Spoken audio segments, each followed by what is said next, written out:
Hello students, আমি সুমনা মণ্ডল gate গ্র্যাজুয়েটের নতুন একটি ভিডিওতে তোমাদের সকলকে জানাই স্বাগত।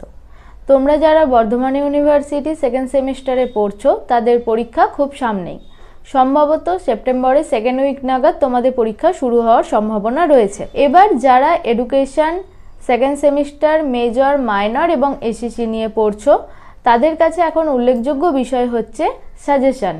তো তোমাদের আজকের এই ভিডিওতে আমি এডুকেশন মেজর পেপারে সাজেশন নিয়েই আলোচনা করব। প্রথমেই হচ্ছে তোমাদের যে এক্সামের প্যাটার্ন সেটা আশা করি তোমরা সকলেই জানো। তোমাদের এখানে 2 নম্বরে কোয়েশ্চেন থাকে, 5 নম্বরে কোয়েশ্চেন থাকে এবং 10 নম্বরে কোয়েশ্চেন থাকে। 2 নম্বরে কোয়েশ্চেন তোমাদের কটা লিখতে হয়? তোমাদের 10টা লিখতে হয়। 5 নম্বরে কোয়েশ্চেন থাকে, সেখানে তোমাদের 4টে কোয়েশ্চেনের অ্যান্সার দিতে হয়। আর 10 নম্বরে কোয়েশ্চেনে তোমাদের 2টো কোয়েশ্চেনের অ্যান্সার দিতে হয়। তাহলে এটা হলো তোমাদের টোটাল এক্সাম প্যাটার্ন। এবার সাজেশনের ভিত্তিতে কিভাবে আমি কোয়েশ্চেন দেব, 2 নম্বরের যেগুলো ইম্পর্টেন্ট কোয়েশ্চেন সেই কোয়েশ্চেনগুলো আমি এখানে আলোচনা করে দেব। তার পাশাপাশি 5 নম্বর এবং 10 নম্বরের কোয়েশ্চেনগুলো আমি একসাথে দেব, কারণ তোমরা জানো যে 10 নম্বরের যে কোয়েশ্চেন আসে সেগুলো পার্টে পার্টে আসে। এমন না যে 10 নম্বরে পুরো একটা কোয়েশ্চেনই গোটা চলে আসে, আবার এলেও সেটা ভাগে ভাগেই আসে। সেটা 5+5-এ হতে পারে, 6+4-এ হতে পারে, এইভাবে আসে। সেই জন্য 5-এর পরিপ্রেক্ষিতে আমি তোমাদের 5 নম্বর এবং 10 নম্বরে বড় কোয়েশ্চেনগুলো দেব। আরও একটা কথা বলে রাখি যে তোমাদের যে ব্রড কোয়েশ্চেনগুলো থাকবে সেই ব্রড কোয়েশ্চেনগুলোও কিন্তু তোমরা ভালোভাবে পড়বে, কারণ ব্রড কোয়েশ্চেন থেকেও কিন্তু একাধিক শর্ট কোয়েশ্চেন আসতে পারে। একাধিক শর্ট কোয়েশ্চেনের আনসার কিন্তু তোমরা সেখান থেকেও পেয়ে যাবে। সেই জন্য ব্রড কোয়েশ্চেনগুলো কিন্তু সকলে খুব ভালো করে মন দিয়ে পড়বে। চলো তাহলে শুরু করা যাক সাজেশনের কোয়েশ্চেনগুলো নিয়ে। প্রথমেই যেটা বলবো সেটা হচ্ছে 2 নম্বরের কোয়েশ্চেন আনসারের মধ্যে ইউনিট 1-এর যেগুলো আছে সেটা হচ্ছে শিক্ষা মনোবিজ্ঞান। শিক্ষা মনোবিজ্ঞানের সংজ্ঞা দাও। শিক্ষা মনোবিজ্ঞানের সঙ্গে শিক্ষার একটি সম্পর্ক রয়েছে আমরা জানি, তাহলে শিক্ষা এবং শিক্ষা মনোবিজ্ঞান এর মধ্যে সম্পর্ক কি। দ্বিতীয়ত হচ্ছে শিক্ষা মনোবিজ্ঞানের 2টি প্রকৃতি উল্লেখ করো এবং শিক্ষা মনোবিজ্ঞানের 2টি লক্ষ্য ও পরিধি আলোচনা করো। তাহলে শিক্ষা মনোবিজ্ঞান থেকে তোমরা করছো শিক্ষা মনোবিজ্ঞানের সংজ্ঞা, শিক্ষার সঙ্গে শিক্ষা মনোবিজ্ঞানের যে সম্পর্ক সেটা, শিক্ষা মনোবিজ্ঞানের 2টি প্রকৃতি, 2টি পরিধি এবং 2টি লক্ষ্য। এছাড়াও তোমরা করবে শিক্ষা মনোবিজ্ঞানের ক্ষেত্রে প্রশ্নগুচ্ছ বলতে কি বোঝো। প্রশ্নগুচ্ছ মানে কি, এটা আছে তোমাদের শিক্ষা মনোবিজ্ঞানের যে পদ্ধতি সেই পদ্ধতি থেকে আমি এই শর্ট কোয়েশ্চেনটা রেখেছি যে প্রশ্নগুচ্ছ বলতে কি বোঝো। নেক্সট যে কোয়েশ্চেন সেটা হচ্ছে মনোবিদ্যার ওপর পরীক্ষাগার প্রথম কে কোথায় স্থাপন করেন। এরপরে চলে আসি বৃদ্ধি এবং বিকাশ যে চ্যাপ্টার আছে সেইখানে বৃদ্ধি এবং বিকাশের সংজ্ঞা দাও। 2টি করে বৈশিষ্ট্য আলোচনা করো, মানে বৃদ্ধি কাকে বলে বৃদ্ধির 2টি বৈশিষ্ট্য আলোচনা করো, বিকাশ কাকে বলে বিকাশের 2টি বৈশিষ্ট্য আলোচনা করো। এরপরে হচ্ছে বৃদ্ধি এবং বিকাশের 2টি পার্থক্য উল্লেখ করো। এবার যে কোয়েশ্চেন আছে সেটা হচ্ছে বিকাশ হলো সারা জীবনব্যাপী প্রক্রিয়া, এটি ব্যাখ্যা করো।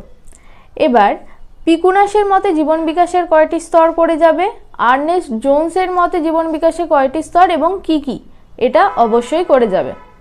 এর পাশাপাশি আমরা জানি যে জীবন বিকাশের স্তরকে 4টি ভাগে ভাগ করা হয়, শৈশব, বাল্য, কৈশোর এবং প্রাপ্তবয়স্ক। এটার মধ্যে থেকে তোমরা শৈশব, বাল্য এবং কৈশোর এই 3টে পর্যায়ের শারীরিক, মানসিক এবং সামাজিক প্রাক্ষবিক যে চাহিদাগুলো আছে সেই চাহিদাগুলো সম্পর্কে অবশ্যই একটু করে দেখে যাবে। যদি তোমার আসে যে শৈশবকালের 2টি দৈহিক চাহিদার কথা উল্লেখ করো, তাহলে সেখান থেকে তোমাকে লিখতে হবে বাল্যকালে 2টি সামাজিক চাহিদার কথা উল্লেখ করো। এই কারণেই বলা যে শৈশব, বাল্য এবং কৈশোরের সামাজিক চাহিদা, শারীরিক চাহিদা এবং প্রাক্ষবিক চাহিদা এগুলো 2টো করে অবশ্যই দেখে যাবে। পরের যেটা কোয়েশ্চেন সেটা হচ্ছে পিয়ার গ্রুপ কোন বয়সকালকে বলা হয়। প্রাক প্রাথমিক এবং প্রাথমিক শিক্ষার 2টি করে লক্ষ্য আলোচনা করো। পরের কোয়েশ্চেন হচ্ছে কাসাদাই বাম্বিনী কি। নেক্সট হচ্ছে মন্তেশ্বরী পদ্ধতিতে পরিচালিকা বলতে কাদের বোঝায়। পরে কোয়েশ্চেন কিন্ডারগার্টেন পদ্ধতির প্রবর্তককে, কিন্ডারগার্টেন কথাটির অর্থ কী। এর পরের কোয়েশ্চেন হচ্ছে শিখনের সংজ্ঞা দাও। পরিণমনের 2টি বৈশিষ্ট্য আলোচনা করো। প্রেষণা চক্র বলতে কি বোঝো। মনোযোগের 2টি বৈশিষ্ট্য আলোচনা করো। বুদ্ধাঙ্ক কাকে বলে। এর পাশাপাশি শিখনের ক্ষেত্রে তোমরা অনুশীলনের নীতি, ফল লাভের নীতি, প্রস্তুতির নীতি, প্রচেষ্টা ভুল তত্ত্ব এগুলো থেকে কিন্তু সবাই অবশ্যই ছোট ছোট শর্ট কোয়েশ্চেনগুলো করে যাবে। এরপরে যেটা বলবো সেটা হচ্ছে উত্তম শিখন ও উত্তম সংরক্ষণের দুটি উপায় আলোচনা করো। প্রাচীন অনুবর্তন বলতে কি বোঝো, এই তত্ত্বের প্রবক্তাকে। প্রাচীন অনুবর্তন তত্ত্বে অপানুবর্তন কখন ঘটে বা অপানুবর্তন বলতে কি বোঝো। শিখনের ক্ষেত্রে প্রস্তুতির নীতি, অনুশীলন নীতি এবং ফল লাভের নীতির মূল যে কথা আমি আগেও বললাম, সেই মূল কথা কিন্তু অবশ্যই সবাই দেখে যাবে। অনুবর্তন বলতে কি বোঝো, দুটি বৈশিষ্ট্য আলোচনা করো এবং অন্তর্দৃষ্টিমূলক শিখন তত্ত্বের প্রবক্তা কারা। শিখনের যে চ্যাপ্টারটা আছে সেই জায়গা থেকে কিন্তু তোমরা অবশ্যই এইগুলো দেখে যাবে। এরপরে যেটা বলবো সেটা হচ্ছে শিখন সঞ্চালন বলতে কি বোঝো, শিখন সঞ্চালনের সংজ্ঞা দাও, এটা অবশ্যই দেখে যাবে। এর পাশাপাশি ধনাত্মক, ঋণাত্মক, নিকটবর্তী, দূরবর্তী শিখন সঞ্চালনের সংজ্ঞা দাও এবং এটা অবশ্যই উদাহরণ সহ। এটা হচ্ছে তোমাদের শিখন সঞ্চালন থেকে। আর যেটা করে যাবে সেটা হচ্ছে ব্যক্তিগত পার্থক্য বলতে কি বোঝো, ব্যক্তিগত পার্থক্যের দুটি নির্ধারক আলোচনা করো। তাহলে তোমাদের যাদের এডুকেশন মেজর পেপার আছে তাদের মেজর পেপার থেকে যে কটা ইম্পর্টেন্ট শর্ট কোয়েশ্চেন আসার সম্ভাবনা আছে সেগুলো আমি আলোচনা করে দিলাম। হতে পারে যে এখানে তোমাদের শর্ট কোয়েশ্চেনের সংখ্যা একটু বেশি, মানে হয়তো 20-22টা মতো, কিন্তু তোমরা যারা পড়ে এসেছো তারা দেখবে যে তোমাদের প্রচুর শর্ট কোয়েশ্চেন আছে। তোমাদের ইউনিটগুলো হয়তো ছোট কিন্তু তার মধ্যে প্রচুর টপিক আছে, প্রচুর জিনিস আছে এবং সেখানে প্রচুর পরিমাণে শর্ট কোয়েশ্চেন আছে। সেখান থেকে আমি যতটা পেরেছি ছোট করে যেগুলো গুরুত্বপূর্ণ সেগুলো আমি তোমাদেরকে দেওয়ার চেষ্টা করেছি। এবার বলি, তোমাদের যাদের কাছে পর্যাপ্ত পরিমাণে শর্ট কোয়েশ্চেন নেই বা শর্ট কোয়েশ্চেন তোমরা খুব ভালোভাবে করতে চাইছো, আমি তোমাদের আগে বললাম যে ব্রড কোয়েশ্চেন খুব ভালোভাবে করবে, তার ভিতর থেকে অনেক শর্ট কোয়েশ্চেন থাকবে। এবার তোমরা হয়তো অনেকেই চাইছো যে আলাদা করে শর্ট কোয়েশ্চেন করতে, তাহলে তোমরা কিন্তু আলাদা করে শর্ট কোয়েশ্চেন আমাদের থেকে পারচেস করে নিতে পারো। সেখানে এর থেকে অনেক সংখ্যক বেশি শর্ট কোয়েশ্চেন থাকবে তোমাদের ইউনিট ওয়াইজ, এবং যে শর্ট কোয়েশ্চেনগুলো থাকবে সেখান থেকে তোমরা ব্রড কোয়েশ্চেনও পেতে পারো। যেমন কেমন, 5-এ যদি কোনো কোয়েশ্চেনের আনসার 2+3-তে আসে বা কোনো আনসার হয়তো 2+2+1-এ আসে, তাহলে সেক্ষেত্রেও কিন্তু তোমাদের শর্ট কোয়েশ্চেন থেকে হেল্প হবে। তাহলে এই যে শর্ট কোয়েশ্চেনগুলো তোমাদের দিলাম, এর পাশাপাশি যদি আরও বেশি শর্ট কোয়েশ্চেন তোমরা পেতে চাও তাহলে অবশ্যই শর্ট কোয়েশ্চেনের পিডিএফ আমাদের থেকে তোমরা পারচেস করে নিতে পারো। চলে আসি এবার ব্রড কোয়েশ্চেনে। আমি তোমাদের আগেই বললাম যে 5 মার্কস এবং 10 মার্কসের ব্রড কোয়েশ্চেন আমি একেবারেই দেব এবং এখান থেকেই তোমরা আশা করি কমন পাবে। প্রথমেই যেটা কোয়েশ্চেন আছে সেটা হচ্ছে শিক্ষা মনোবিদ্যার সংজ্ঞা দাও, শিক্ষা মনোবিদ্যার বৈশিষ্ট্য এবং লক্ষ্য আলোচনা করো। শিক্ষা মনোবিদ্যার বৈশিষ্ট্য এবং লক্ষ্য তোমরা অবশ্যই করবে। শিক্ষার সঙ্গে মনোবিদ্যার সম্পর্ক কি, এটা কিন্তু আগের বারেও এসেছে যে শিক্ষার সঙ্গে মনোবিদ্যার সম্পর্ক কি। এটা যদি তোমরা অনেকে না করো তাহলেও বলবো শিক্ষা মনোবিদ্যার কিন্তু বৈশিষ্ট্য এবং লক্ষ্য অবশ্যই দেখে যাবে।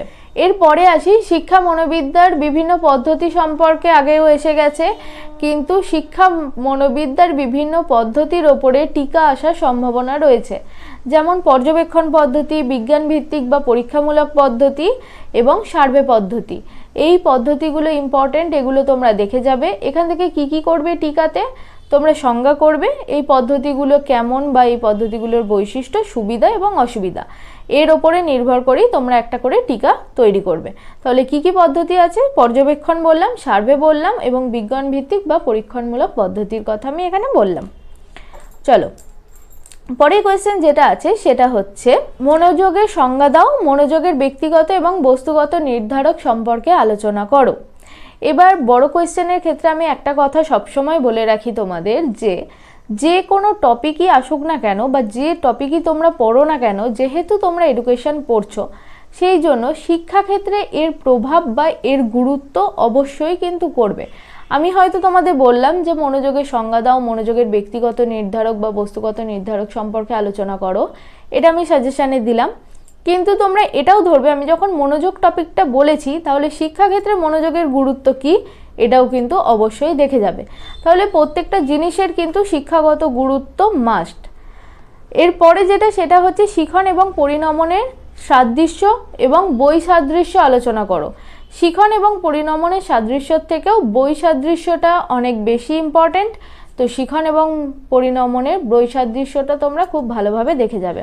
প্রাচীন এবং সক্রিয় অনুবর্তনের পার্থক্য লেখো। শিখনের প্রাচীন অনুবর্তন তত্ত্বের আলোচনা করো, শিক্ষাক্ষেত্রে এর গুরুত্ব লেখো।